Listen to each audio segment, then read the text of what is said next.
আসসালামু আলাইকুম। সিমিস creative lifestyle থেকে আমি সিমি সবাইকে ওয়েলকাম করছি নতুন আরও একটি ভিডিও দেখার জন্য। আজকে সকালবেলায় মাছ মাংস সব কিছু ভিজিয়ে নিয়েছি, কারণ আজকে আমাদের বাসায় মেহমান আসবে। আমার ননদিনী আসবে হাজব্যান্ড আর বাচ্চাদেরকে নিয়ে। তো সকাল থেকেই আমি ঘরের সব কাজ গুছিয়ে নিয়েছি। সর্বপ্রথম উঠে ঘরটা গুছিয়ে নিয়েছি। তো ওরা 10:30টার দিকে চলে এসেছিল। তো সকালে নাস্তারও কিন্তু আমি আয়োজন করেছি। আসলে ছোট বাচ্চা নিয়ে আসবে, যেহেতু গ্রাম থেকে আসবে। দেখা যাবে বাচ্চারা কিন্তু ঘুম থেকে উঠে খেতে চায় না, তো নাস্তারও আয়োজন করে ফেলেছি। তো এর মধ্যে দুপুরে রান্নাবান্নাও আমি সবকিছু করে রেখেছিলাম। এটা কিন্তু পরের দিনের ভিডিও। প্রথম দিন আমি আর কোনো ভিডিও শেয়ার করতে পারিনি আপনাদের সাথে, কারণ অনেক বেশি ব্যস্ততার মধ্যে ছিল সকালের নাস্তা, দুপুরের রান্নাবান্না। তো সবকিছু করে আমরা আবার বিকালবেলা ঘুরতে গিয়েছিলাম। সেজন্য আর সকালের বা দুপুরে কোনো কিছুই আমি শেয়ার করতে পারিনি। আর আমার মোবাইলেও চার্জ ছিল না। পার্কে গিয়েছিলাম বাচ্চাদেরকে নিয়ে, সবাইকে নিয়ে। তো গিয়ে দেখি মাত্র 10% চার্জ আছে। তো এরকম হলে কিন্তু মনটা খারাপ হয়। আমার ইচ্ছা ছিল অনেক ভিডিও টিডিও করব, যেহেতু বাসায় করতে পারিনি, বাহিরে করব, কিন্তু সেটাও আর হলো না।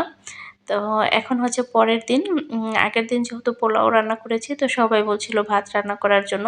তো আমার প্ল্যান ছিল যে আজকে ভুনা খিচুড়ি করব। আমার হাতের ভুনা খিচুড়ি সবাই অনেক বেশি পছন্দ করে।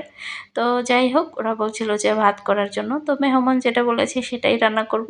তো এখানে ইলিশ মাছ করব আজকে, কচু দিয়ে। আমার ননদিনী কচু সে নিয়ে এসেছিল গ্রাম থেকে। আসলে গ্রামের সব সবজি বেশি ভালো লাগে, খেতে অনেক মজা হয়, কারণ সেটা টাটকা থাকে আর ওইরকম সার টার কিছু দেওয়া হয় নাই।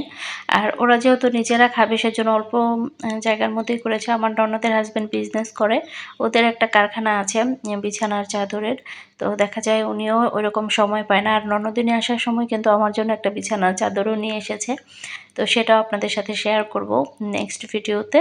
তো আজকে আর এটা ভিডিও করা হয় নাই, নেক্সট ভিডিওতে শেয়ার করব। আর অনেক কিছুই নিয়ে এসেছে, সেগুলো আমি আপনাদের সাথে শেয়ার করতে পারিনি। তো ওরা কিন্তু বেশি একটা আসতে চায় না আমাদের বাসায়, যেহেতু দূরে, ওরকম জার্নি করতে চায় না। তো অনেক দিন পরে এসেছে, সেজন্য আসলে খুব ভালো লাগছে। তো সবাই আসা যাওয়া করলে কিন্তু ভালো লাগে। আসলে বাচ্চাদের পড়াশোনা নিয়ে সবাই এত বেশি ব্যস্ত থাকে, দেখা যায় এরকম একটা আসা যাওয়া থাকে না। আমার শ্বশুর মারা গিয়েছে আমার ছেলের যখন 53 দিন বয়স, ওই সময়। তো শুধু এখন শাশুড়ি আছে, আর ননদ ননা সবার বিয়ে হয়ে গেছে। তারপরে ভাসুর যারা আছে, তারপর সবাই বিবাহিত, আর সবারই সংসার আছে। আমার যখন বিয়ে হয়েছে ওই সময় আমার ভাসুরের মেয়েরা আমার সমবয়সী ছিল। তো ওরা আমার বন্ধু ছিল আর কি, ওদের সাথে খুব ভালো সময় কাটিয়েছি। তো এখন ওদেরও বিয়ে হয়ে গেছে, ওদের বাচ্চা কাচ্চা আছে আর কি। তো শ্বশুরবাড়িতে আমার অতটা কখনোই খারাপ লাগেনি, যেহেতু আমার ভাসুরের মেয়েদের সাথে একদম বন্ধুত্বের মতো একটা সম্পর্ক ছিল।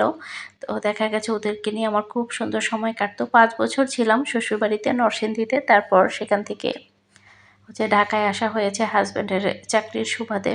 তো এখন ঢাকাতেই থাকছি। তো আমার যখন বিয়ে হয়েছিল আমি কিন্তু কোনো কাজ রান্নাবান্না কোনো কিছুই পারতাম না। আর এখন একা হাতে সব কিছু সামলাই, একটা বিজনেস সামলাই।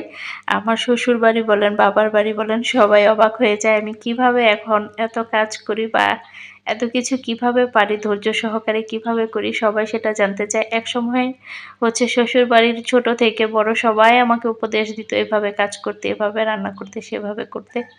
তো যাই হোক, এখন ওনারা নিজেরাও অবাক হয়ে যায় আমি কিভাবে সবকিছু ম্যানেজ করি। তো আলহামদুলিল্লাহ, আমাদের মেয়েদেরকে আল্লাহ এমনিতেও অনেক ধৈর্য দিয়েই সৃষ্টি করেন। তারপরে ঘরের যে কাজকর্ম, এগুলো জন্মগতভাবেই হয়তোবা মেয়েরা শিখে যায়। সবাই আমার হাজব্যান্ডের নাম নিয়ে বলতো যে ওর বউ তো কোনো কাজ পারে না, রান্নাও পারে না। কিন্তু কাজ না পারলে, রান্না না পারলেও আমি কিন্তু সব কাজে আগে আগে থাকতাম, মানে সব কাজ আমি চেষ্টা করতাম করার জন্য। বিয়ের পর থেকেই আমি রান্নাবান্না কিন্তু আমিই করতাম। তো করতে করতে আলহামদুলিল্লাহ ভালো হয়ে গেছে। আর আমার শ্বশুর সব সময় আমার রান্নার অনেক প্রশংসা করতো।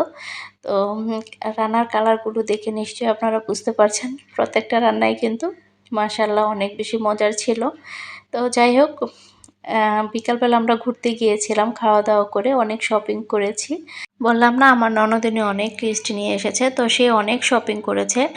আর হচ্ছে আমরা ঘুরতেও গিয়েছিলাম, তো রাতে এসে আবার খাওয়া দাওয়া করে আমি বসে পড়েছি আমার বিজনেসের কাজ করার জন্য। এই পার্সেলগুলো আমার ইমার্জেন্সি ডেলিভারি দিতে হবে, আমি অনেকটা লেট করে ফেলেছি। তো যে আপুদের কুলবালিশের কভার ছিল সেগুলো কিন্তু আমরা অর্ডার করার পরে বানিয়ে দিই। তো কুলবালিশের কভারগুলো এখন হচ্ছে বানানো হয়েছে, মানে সব কিছু আমি রেডি করে ফেলবো। আমি আর আমার হাজব্যান্ড বসে এখন পার্সেলগুলো রেডি করব। রাত বাজে 12:30। তো এগুলো রেডি করতে করতে কিন্তু আমাদের অনেক রাত হয়ে গেছে। আর কিছু রঙের অর্ডারও ছিল হ্যান্ড পেইন্টিংয়ের জন্য, তো সেগুলোও আমরা সব রেডি করব। এগুলো শেষ করতে করতে রাত 1:30 বেজে গিয়েছিল। সব পার্সেলগুলো আমি আর আমার হাজব্যান্ড রেডি করেছি। আসলে একসময় বিয়ের আগে এক গ্লাস পানিও কিন্তু ঢেলে খেতাম না, আর এখন একা হাতে সব কিছু কীভাবে সামলাচ্ছি।